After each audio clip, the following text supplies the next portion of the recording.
और चलिए बुलेटिन में सबसे पहले बात हिमाचल प्रदेश के सियासी हलचल की। सीएम जयराम ठाकुर का दिल्ली दौरा शुरू होते ही ये कयास लगाए जाने लग गए थे कि हिमाचल की सियासत में कुछ बड़ा होने जा रहा है, और वैसा हुआ भी। दिल्ली में कांग्रेस के 2 बड़े विधायक बीजेपी में शामिल हो गए। दोनों ने सीएम जयराम ठाकुर और बीजेपी के दूसरे बड़े नेताओं की मौजूदगी में कांग्रेस को छोड़कर बीजेपी की सदस्यता ग्रहण कर ली।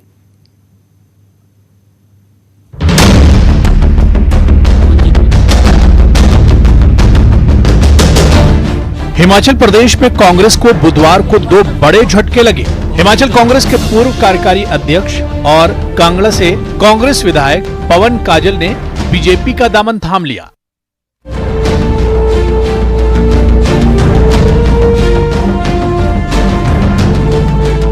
इनके साथ नालागढ़ विधानसभा क्षेत्र से विधायक लखविंदर सिंह राणा भी बीजेपी में शामिल हो गए। दिल्ली में मुख्यमंत्री जयराम ठाकुर की मौजूदगी में दोनों कांग्रेसी विधायकों ने बीजेपी की सदस्यता ली। कांग्रेस का राष्ट्रीय नेतृत्व है वो एक परिवार बाद में जो है बांध कर रह चुका है। दूसरे हमारे हिमाचल प्रदेश में भी जो वहाँ का कांग्रेस का नेतृत्व है वो भी एक परिवार के हाथ में है। जो एक आम आदमी, जमीन से जुड़ा हुआ आदमी, उसको कभी प्रदेश अध्यक्ष बनने का मौका नहीं मिलता। तो दूसरे आज हम जो है इन्हीं कारणों से जो है यहाँ पर जो है भारतीय जनता पार्टी की जो है सदस्यता ग्रहण कर रहे हैं। जहाँ से जिस कॉन्स्टिट्यूंसी से मैं लड़ता हूँ, कांगड़ा विधानसभा क्षेत्र, तो वहाँ की जो जनता है उनकी भावनाओं की कदर करते हुए और उनकी बात मानते हुए ये पार्टी में मैं बदलाव कर रहा हूं। दोनों विधायकों के बीजेपी में शामिल होने पर सीएम जयराम ठाकुर ने कहा कि हिमाचल प्रदेश में पार्टी मजबूत होती जा रही है। तो जहां इस प्रकार से कांग्रेस पार्टी को छोड़ करके भारतीय जनता पार्टी में शामिल होने का ये क्रम चला है, उससे स्वाभाविक रूप से हिमाचल प्रदेश में पार्टी मजबूत होती जा रही है। यहां सीएम जयराम ठाकुर ने हिमाचल में परंपरा के उलट फिर से बीजेपी सरकार बनाने का दावा भी किया। हिमाचल प्रदेश में जो एक परंपरा वर्षों से चली हुई है, 5 वर्ष के बाद सरकार बदलती है, लेकिन अब की बार हमने एक नारा दिया है, सरकार नहीं रिवाज बदलना। उधर कांग्रेस ने कार्रवाई करते हुए बीजेपी में शामिल हुए दोनों विधायकों को पार्टी से 6 साल के लिए बाहर का रास्ता दिखा दिया। Bureau report, news 18। बीजेपी में कांग्रेस के 2 विधायकों के शामिल होने के बाद सीएम जयराम ठाकुर से दिल्ली में खास बातचीत की हमारे संवाददाता रवि मिश्रा ने।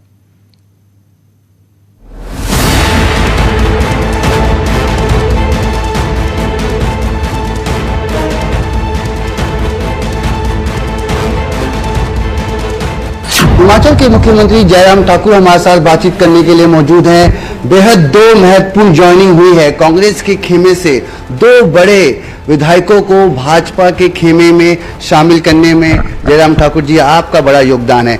सबसे पहले इस ज्वाइनिंग के बारे में क्या कहेंगे? सबसे पहले तो मैं स्वागत करता हूं पवन काजल जो विधायक हैं, दूसरी बार के विधायक हैं और कांग्रेस पार्टी के एट प्रेजेंट जो है वो वर्तमान में वर्किंग प्रेसिडेंट थे। और दूसरे हमारे लखविंदर सिंह जी राणा, वो नालागढ़ से विधायक हैं, दूसरी बार विधायक हैं, कांग्रेस पार्टी के स्टेट के वाइस प्रेसिडेंट।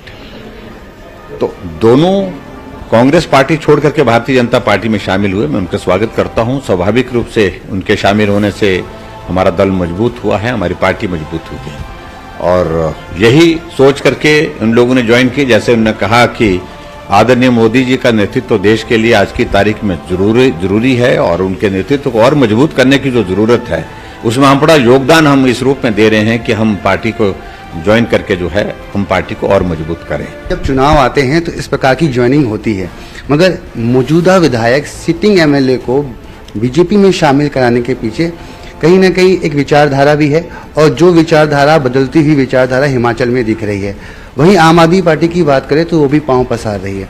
ऐसे में इन दो, क्या हम ये समझे कि ये दोनों विधायक इस बार चुनाव लड़ेंगे अपनी अपनी सीट पर? देखिए, ये पार्टी का नेतृत्व तय करता है चुनाव लड़ने का, लेकिन दोनों पार्टी को मजबूत करने के लिए आए हैं और दोनों पार्टी को मजबूत करने की दृष्टि से उन्होंने बड़ा स्पष्ट कहा है। और मैं इतने कहना चाह रहा हूं कि हिमाचल प्रदेश में भारतीय जनता पार्टी का संगठन काफी मजबूत है। वर्षों से हम काम कर रहे हैं और वहां पर पार्टी बहुत मजबूती के साथ आज की तारीख में भी है।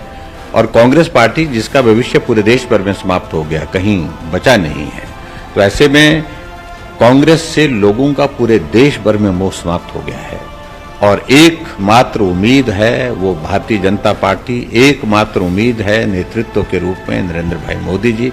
और इसलिए लोग सब छोड़ करके भारतीय जनता पार्टी और नरेंद्र भाई मोदी जी के नेतृत्व को मजबूत करने के लिए आगे आ रहे हैं। मैंने आपका संबोधन सुना, उसमें आप कह रहे थे कि जो प्रथा है वो इस बार बदलेगी। जो चलते आ रहा है कि 5 साल में जो सरकार रिपीट नहीं होती, तो इस सिलसिले को बदलना है, उसके लिए तैयारी पूरी ही पुख्ता है। देखिए, ये सिलसिला पूरे बहुत जगह प्रदेशों में शुरू हो चुका है। हमारा पड़ोस का राज्य उत्तराखंड है, वहां भी सरकार 5 वर्ष के बाद बदलती थी, लेकिन अब की बार इस बात को देखा आप लोगों ने कि भाई सरकार वहां पर 5 साल का कार्यकाल पूरा करने के बाद फिर से सत्ता में आई है। भारतीय जनता पार्टी की सरकार पहले भी थी और वर्तमान में फिर भारतीय जनता पार्टी सत्ता में आई है, उत्तर प्रदेश में भी। तो इसलिए बहुत सारे राज्यों में अभी देखा आपने, 5 राज्यों में जहां चुनाव हुआ, 5 में से 4 राज्य भाजपा के थे, चारों के चारों जीते। तो उसी तरह पर हिमाचल भी निश्चित रूप से आगे बढ़ेगा। और हिमाचल प्रदेश में भी हमने यही कहा कि जो 5-5 वर्ष के बाद सरकार बदलने का जो रिवाज बना है, अब की बार इस रिवाज को बदलेंगे। बड़े नाम हैं जो शामिल होने वाले हैं भारतीय जनता पार्टी में। देखिए, मैं इन सारी चीजों को लेकर के बहुत ज्यादा नहीं कहना चाह रहा हूं, वक्त के साथ सारी चीजें आगे कैसे बढ़ती हैं, लेकिन मुझे इस बात की खुशी है कि इनसे पहले 2 निर्दलीय विधायक जो है वो भारतीय जनता पार्टी में पहले ही शामिल हो चुके हैं और 2 की एडिशन जो है वो कांग्रेस पार्टी के सीनियर लीडर्स हैं। एक वर्किंग प्रेसिडेंट कांग्रेस पार्टी का, एक कांग्रेस पार्टी का वाइस प्रेसिडेंट, दोनों भाजपा में शामिल हुआ, तो निश्चित रूप से उसका लाभ होगा। बेहद महत्वपूर्ण 2 ज्वाइनिंग हुई है और साफ तौर पर मुख्यमंत्री जी का कहना है कि आने वाले समय में इस प्रकार की और कई ज्वाइनिंग है जो कि भाजपा में होने वाली है। कैमरापर्सन जगदीश गौतम के साथ मैं रवि मिश्रा, न्यूज 18, नई दिल्ली।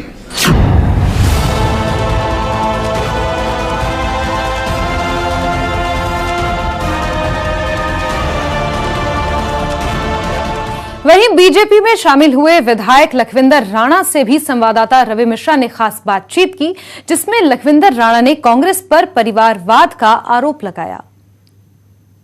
बातचीत करने के लिए लखविंदर सिंह राणा जी मौजूद हैं, जिन्होंने आज भारतीय जनता पार्टी का दामन थामा है। लखविंदर जी, किस तरीके से आप सोचते हैं, क्योंकि आपने कांग्रेस में काफी वक्त बिताया, 2 बार आप मौजूदा विधायक रहे, मगर क्या वजह रही कि आपने इस बार भाजपा का दामन थामना जरूरी समझा? मैं आपको बता देना चाहता हूं कि जो भारतीय जनता पार्टी का राष्ट्रीय नेतृत्व है, नरेंद्र भाई मोदी के नेतृत्व में आज जो देश है पूरे हिंदुस्तान में जो तरक्की कर रहा है। दूसरी तरफ जो हमारे कांग्रेस का नेतृत्व है वो सिर्फ एक परिवार में ही बनकर रह चुका है। और हिमाचल प्रदेश में भी जो है हमारे कांग्रेस पार्टी का जो नेतृत्व है एक ही परिवार में से चलता है। पहले राजा वीरभद्र सिंह जी हुआ करते थे, अब जो है उनकी धर्मपत्नी प्रतिभा सिंह जी है, वही जो है प्रदेश की जो है अध्यक्ष है। आम आदमी जो जमीनी स्तर से जुड़ा हुआ है उसको कभी मौका नहीं मिलता कि वो प्रदेश का अध्यक्ष बन सके। रविंद्र जी, क्या मुख्य वजह ये समझिए कि आला कमान हमेशा आप लोगों को दरकिनार करता था, आप लोगों की बातें नहीं सुनता था, या फिर ये वजह समझे कि पार्टी में वो वजूद नहीं रहा? क्योंकि कई नेता हैं वो कहते हैं, शिकायत लगाते हैं कि वो वजूद नहीं रहा जो कांग्रेस में कभी हुआ करता था, और यही नाराजगी होती है कि पार्टी को लोग छोड़कर अलविदा कह देते हैं। ये ठीक है, सत्य है कि जो राष्ट्रीय हमारा नेतृत्व है वो जो है आम कार्यकर्ता की बात सुनना तो बहुत बड़ा मुश्किल है। जो हमारे बड़े नेता भी हैं उनकी बात तो वो सुनते नहीं। आपने देखा होगा पंजाब में जो पहले हमारे कैप्टन अमरिंदर सिंह जी मुख्यमंत्री रहे हैं, कई बार दिल्ली में जो है राष्ट्रीय अध्यक्ष को मिलने का उन्होंने प्रयास किया, समाचार पत्रों में भी आया, उनको भी समय नहीं मिला। तो इस ढंग से अगर पार्टी को चलाएंगे तो जो आम कार्यकर्ता है जिसको कुछ लेना देना नहीं है, पार्टी के साथ प्यार रखता है, तो कांग्रेस पार्टी के साथ नहीं जुड़ेगा। तो बहुत बातें हैं क्योंकि वो कभी हमारे जो कांग्रेस के लोग हैं, चाहे बड़े नेता हो चाहे छोटे नेता हो, तो उनके साथ उनका कोई मेल मिलाप जो है कभी रहता नहीं। नालागढ़ की सीट है, आप उसी सीट से इस बार चुनाव लड़ेंगे? बिल्कुल, नालागढ़ जो हमारा विधानसभा क्षेत्र, वहाँ से मैं 2 बार विधायक जो है चुना हूँ, तो वहीं से ही जो है हमारी दावेदारी है। वहाँ से हमारा जो राष्ट्रीय नेतृत्व है भारतीय जनता पार्टी का हमें आदेश करेगा, तो हम वहाँ से जो है भारतीय जनता पार्टी की जो टिकट है उससे जो है हम चुनाव लड़ेंगे। भगवंत मान जी वहाँ पर पहुँचे हैं, अन्य नेता वहाँ पहुँचे, कैसे देखते हैं उनकी भूमिका क्या है इस बार चुनाव में? जहाँ तक आम आदमी की बात है, जो मेरा निर्वाचन क्षेत्र है नालागढ़, जो हल्का नालागढ़ है, वो बिल्कुल पंजाब सीमा के साथ लगता है। आधी हमारी जो रिश्तेदारी है पंजाब में, आधी हिमाचल प्रदेश। जो लोगों के साथ उन्होंने पहले वादे किए सत्ता में आने से पहले, और कोई भी वादा जो है आम आदमी ने पूरा नहीं किया, तो आज लोग जो है अपने आप को ठगा हुआ महसूस समझ रहे हैं। मैं आपको बताना चाहता हूँ, हिमाचल प्रदेश में जो आम आदमी पार्टी का जो अध्यक्ष था हिमाचल प्रदेश का आप पार्टी का, वो भी पार्टी छोड़कर चले गए। पीछे भगवंत मान जी और केजरीवाल जी जो मंडी में उन्होंने अपना एक कार्यक्रम वहाँ पर रखा, लेकिन जो आम आदमी पार्टी का अध्यक्ष था उसको स्टेज के ऊपर क्या बैठाना था, लेकिन जो रथ चला रहे थे रथ को छूना भी मुनासिब नहीं समझा। इस करके उन्होंने बड़ी बेइज्जती महसूस की। 3 दिन बाद जो है भाजपा जो आम आदमी पार्टी है उसे अलविदा। वहीं बीजेपी में शामिल हुए विधायक पवन काजल ने कहा कि जनता की भावनाओं की कद्र करते हुए उन्होंने बीजेपी का दामन थामा है। के राजनीतिक दृष्टिकोण से देखें तो आज बेहद 2 महत्वपूर्ण ज्वाइनिंग हुई है। हमारे साथ बात करने के लिए पवन काजल जी मौजूद हैं, क्योंकि कांगड़ा से मौजूदा विधायक है और उन्होंने आज भाजपा का दामन थामा है। पवन जी, क्या वजह रही कि इतनी आप लोगों ने सेवा की, शिद्दत से कांग्रेस में आप लोग काम किए, मगर अंत में कांग्रेस को छोड़कर अलविदा कहना पड़ा और भाजपा को दामन थामना पड़ा? इस बार जो हिमाचल प्रदेश में जो चुनाव जो आने वाले हैं उसमें रिवाज बदलने वाला है। पहले होता था एक टाइम कांग्रेस पार्टी, 5 साल भारतीय जनता पार्टी, ऐसे ऐसे पिछले कोई 20-30 सालों से चला हुआ। तो इस बार जो जनता का जो मन है रिवाज बदलने का, रिवाज इसलिए बदलने का कि आदरणीय नरेंद्र मोदी जी की नीतियाँ, हमारे राष्ट्रीय अध्यक्ष JP नड्डा जी जो छोटे से प्रदेश के इतनी बड़ी पार्टी के राष्ट्रीय अध्यक्ष हैं, और जयराम जी ठाकुर जिन्होंने 4.5 वर्षों में जो कार्य किए, उसको देखते हुए प्रदेश की जनता और मेरी कांगड़ा विधानसभा क्षेत्र की जनता, जिन्होंने उनकी भावनाओं को देखते हुए, उनकी भावनाओं की कदर करते हुए, उनकी बातों को मानते हुए मुझे ये बदलाव करना। अब बात करें तो कांगड़ा की जो सीट है वो आपकी लोकप्रिय सीट है, आप 2 बार विधायक बने, क्या इस बार भी वहीं से चुनाव लड़ेंगे? हाँ, वहीं से, बिल्कुल वहीं से, कांगड़ा से ही लड़ेंगे, कांगड़ा से ही लड़ेंगे चुनाव। अपनी पुरानी पार्टी को क्या कहेंगे? लगातार जिस तरीके से वफादार नेताओं को अलग-अमान ने दरकिनार किया, उनकी बात अनसुनी की और लोग नाराजगी का रिजल्ट देखने को मिल रहा है, लोग उनकी पार्टी को छोड़ के जा रहे हैं। देखो हम जब भी उस पार्टी में भी रहे, उस पार्टी में भी मान सम्मान रहा, पर जनता जनार्दन है, जनता के आगे तो कुछ नहीं है। अगर हम उस पार्टी में भी रहते और आगे हम जीत नहीं पाते तो हम जनता की सेवा कैसे कर पाते? तो इसलिए मैंने कहा जनता की भावनाओं की कदर करते हुए मुझे ये बदलाव करना पड़ा। आम आदमी पार्टी को आप कैसे देखते हैं, क्योंकि वो भी वहाँ पे काफ़ी सक्रिय नजर आ रही है और अपने आप को मुख्य रूप में नजर दिखती है? वो नहीं, ऐसा लगा नहीं है, हमें नहीं लगा आम आदमी पार्टी हिमाचल प्रदेश में कामयाब हो पाएगी। अभी तक तो नहीं लगा। अभी इलेक्शन में 2-3-4 महीने हैं, आगे क्या करेगी पर लगता नहीं। 2 विधायकों के पाला बदलने को कांग्रेस झटका नहीं मान रही है।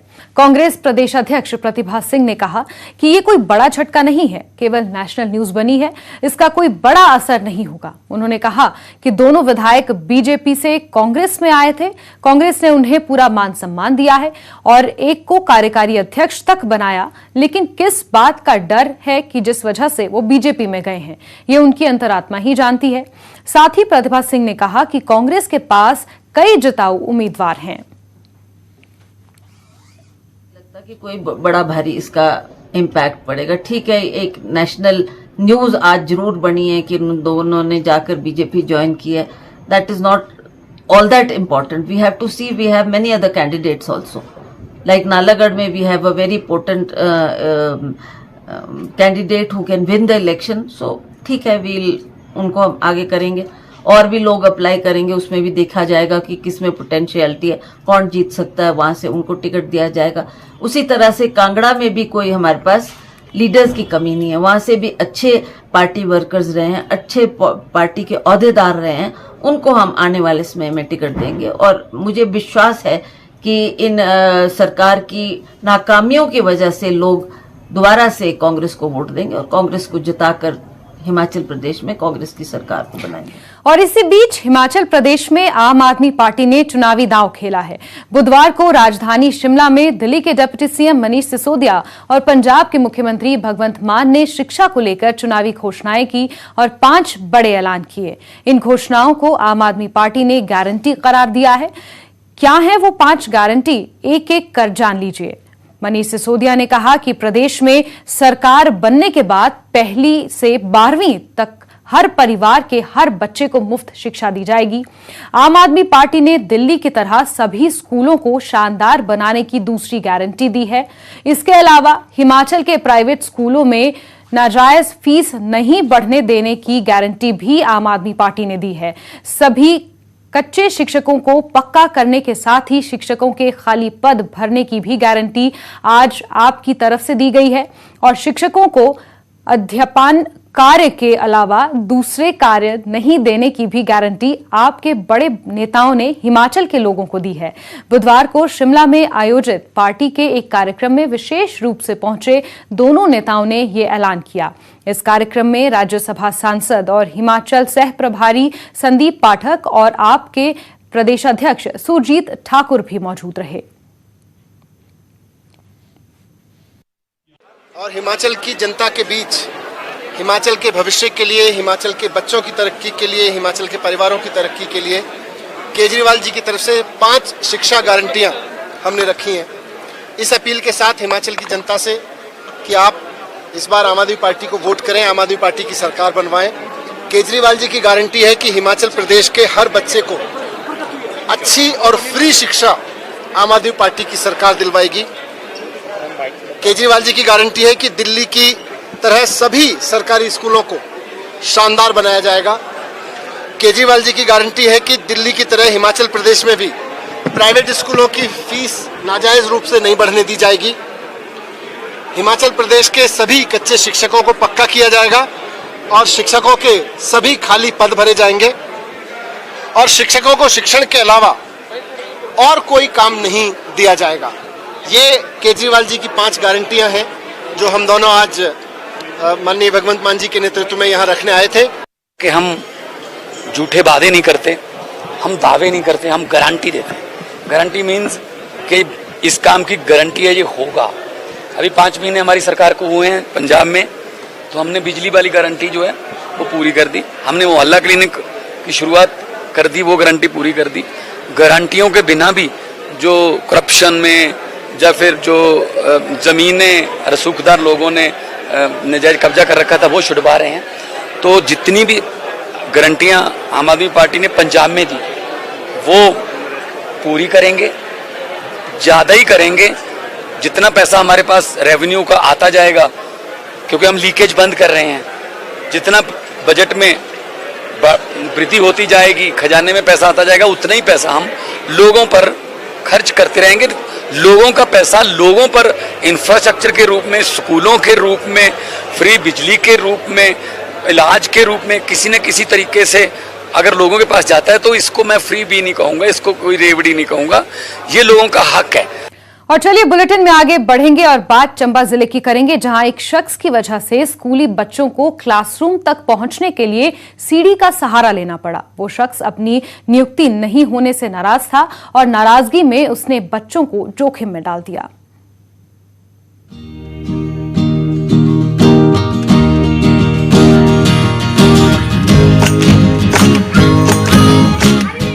ये तस्वीरें चंबा में सराहन के राजकीय प्राथमिक स्कूल में।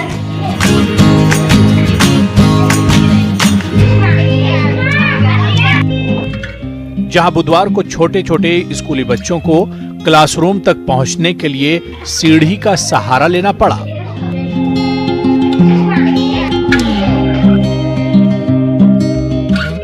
ये पहली ही बार था कि ये मासूम जोखिम उठाकर ऐसे क्लासरूम तक पहुंचे।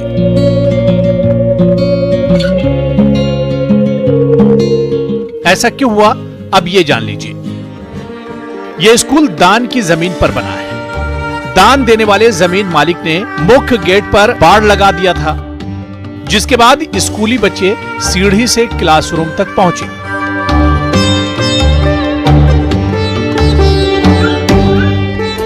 दरअसल जमीन दान देने वाले शख्स मल्टीटास्क वर्कर में भर्ती न होने से नाराज हैं और इसी वजह से उसने ऐसा कदम उठा लिया है। मल्टीटास्क का जो इंटरव्यू हुआ वहाँ पे 3 जैसे ने भरवाया था और जो बिडो बोर्ड लग गए हैं, तो उसके बाद उन्होंने जिन्होंने ये भूमि दान की थी वो बोल रहे हैं कि जो स्कूल के लिए जगह दी है वो तो हम उस पे कब्जा नहीं करेंगे, पर जो ऐसे जो ग्राउंड वगैरह वो हम नहीं देंगे। जी पहुंचे हैं अभी अधिकारी जी, अब इनसे बात करते हैं। इस घटना की खबर जैसी शिक्षा विभाग को लगी, उसने फौरन ही एक टीम जांच के लिए मौके पर भेजी। जो हाल ही में मल्टीटास्क की जो भर्तियां हुई हैं उसके चलते ये सारा प्रकरण हुआ है, क्योंकि इस भूमि में जो दान दी गई है इसमें भी इनके परिवार से एक आवेदक थे, लेकिन जो नॉर्म फुलफिल नहीं करते, मेरिट में नहीं आए, इसकी वजह से उनका सिलेक्शन नहीं हो पाया है। तो जहाँ तक मुझे आज जैसे हमारे कार्यालय को सूचित किया गया कि पत्रकार के द्वारा ही हमें सूचना मिली कि मतलब पाठशाला में ऐसे बाड़बंदी कर दी गई है, तो तुरंत अपने प्रारंभिक शिक्षा अधिकारी महोदय ने सुनिश्चित किया कि हम अभी जाएंगे वहाँ देखेंगे क्या हुआ है। तो हम यहाँ अभी पहुँचे हैं, देखेंगे, बात करेंगे उनसे और कोशिश करेंगे कि ये इशू रिजॉल्व किया जा सके। फिलहाल शिक्षा विभाग की टीम पूरे मामले को देख रही है और इस समस्या का हल निकालने में जुटी है। हेम ठाकुर, चंबा, न्यूज़ 18।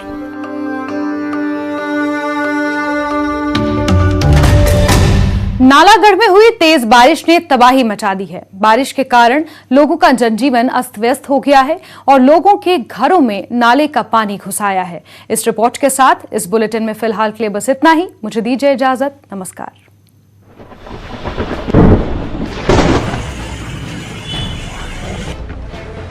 बीती रात से हो रही तेज बारिश ने हिमाचल के सबसे बड़े औद्योगिक क्षेत्र नालागढ़ में भारी तबाही मचाई। यहाँ नदियां उफान पर है, जिसकी वजह से गांव से गुजरने वाले नाले का पानी घरों में घुस गया है, जिससे लोगों को काफी परेशानियों का सामना करना पड़ रहा है। घरों में पानी भरने से सामान को बचाने के लिए लोग रात से ही जुट गए। वहीं नदी पार करते समय कई गाड़ियां भी फंस गईं, जिन्हें पुलिस प्रशासन की ओर से रेस्क्यू किया गया। 3 साल हो गए पानी निकाल दिया ना, और सारा पिंड मतलब बेचारे ही सफाई कर दी साडी। हुण देखो खाने भी कोई है नहीं, घर विच दाने नहीं, आटा भी सब कुछ खराब हो गया, बेड क्या, फ्रिज क्या, मशीना क्या, हर एक चीज। खाने पीने वास्ते कुछ नहीं बचे साडे कोल, है ना। हुण भी सानू लोग छड्ड के गए वे जी रोटी पकाने खाने वास्ते। तुसीं खुद देख लो, फोटोआं देख लो खिच के, कोई ऐसी जगह नहीं बची जिथे पानी नहीं है। नहीं, इस बारिश के पानी की वजह से लोगों को लाखों रुपए का नुकसान हुआ है। लोगों ने सरकार और प्रशासन से उचित मुआवजे की मांग की है। नालागढ़ से न्यूज़ 18 के लिए जगत बैंस की रिपोर्ट।